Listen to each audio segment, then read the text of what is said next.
On vit dans une crise environnementale dans laquelle peu importe la durabilité des photographies, pourquoi on veut tellement faire des photographies qui vont durer 100 ou 200 ans si peut-être il n'y a personne pour les voir?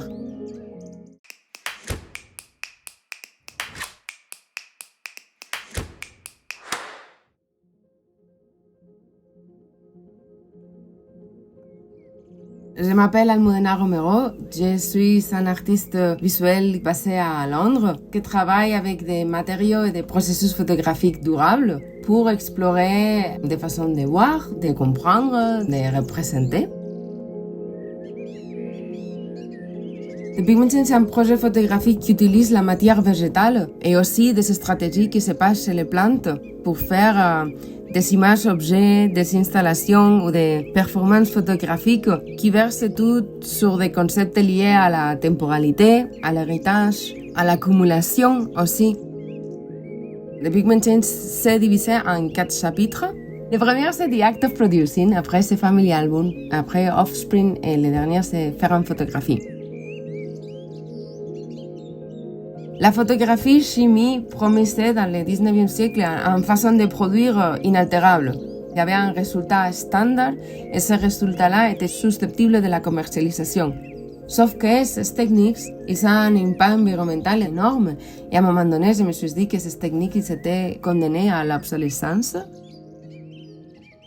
En tant qu'artiste, c'est intelligent de se demander quels matériaux on va utiliser dans le futur et si ces matériaux sont condamnés à disparaître.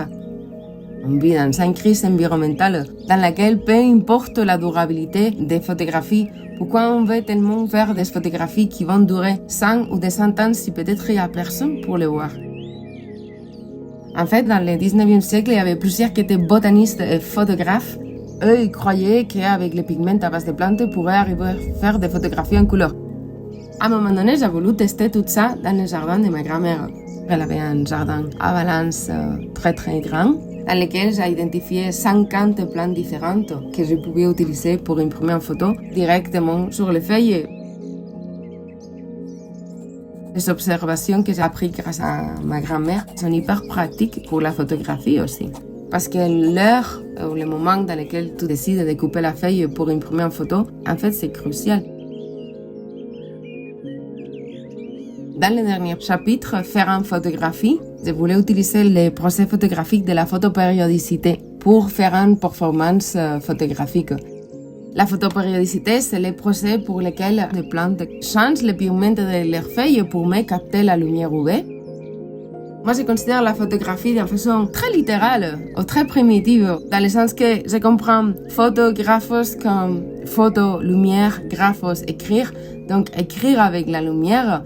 Donc, quand la plante change de pigment, pour moi, c'est photographie. Donc, je m'intéressais à la performance photographique. Et c'est là que j'ai commencé à me dire pourquoi cette production visuelle tellement intéressante ne serait pas une production artistique. Qui fait la performance? C'est la plante ou c'est moi? Dans The Pigmentine, il y a tout en transition par rapport à comment je me positionne à la nature. Au début, dans le premier chapitre, je coupe les feuilles. Après, je commence à utiliser la matière vivante sans la couper et j'ai commencé à considérer la plante comme producteur de l'art, la plante en tant qu'artiste.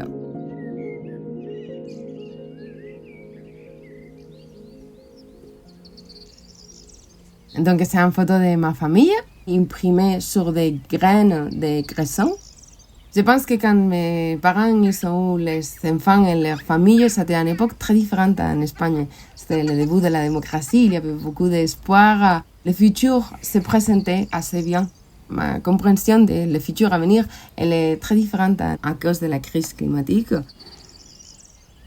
La photographie a été très utilisée pour la documentation, avec cette idée de qu'il y aura une génération de personnes qui viendront après, regarderont ces photos.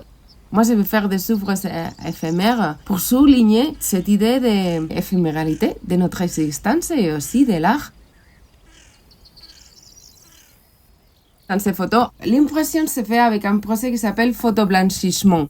La raison pour laquelle se passe le photoblanchissement chez les plantes, c'est parce que la feuille détruit le pigment vert, qui absorbe beaucoup plus de lumière UV, pour n'avoir pas une overdose d'énergie. C'est une image d'une femme qui travaille le tabac. toutes les mains qui sont dans ce chapitre, c'est des mains qui sont en train de manipuler les feuilles. Les mains, parfois, sont très évidentes, parfois sont très visibles.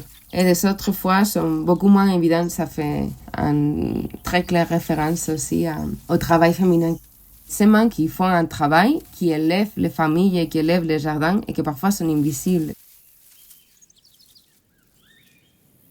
Donc ça, c'est une image de la série Offspring qui se focalise sur l'idée d'avoir un enfant. Et c'est une documentation de la sortie d'un feuille. Je ne veux pas avoir des enfants à cause de la crise climatique parce que je ne pense pas qu'il y a un futur durable. Moi, je pense que ne vouloir pas avoir un enfant, c'est une forme de parentalité. Dans la nature, il y a beaucoup de choses qui se passent. Les plantes, quand les conditions de vie peuvent être de plus en plus précaires, elles arrêtent de se reproduire. Il y a l'extrême exemple que j'ai pris pour ce projet, que c'est la Welchitia mirabilis, qui produit que 2 feuilles dans toute sa vie.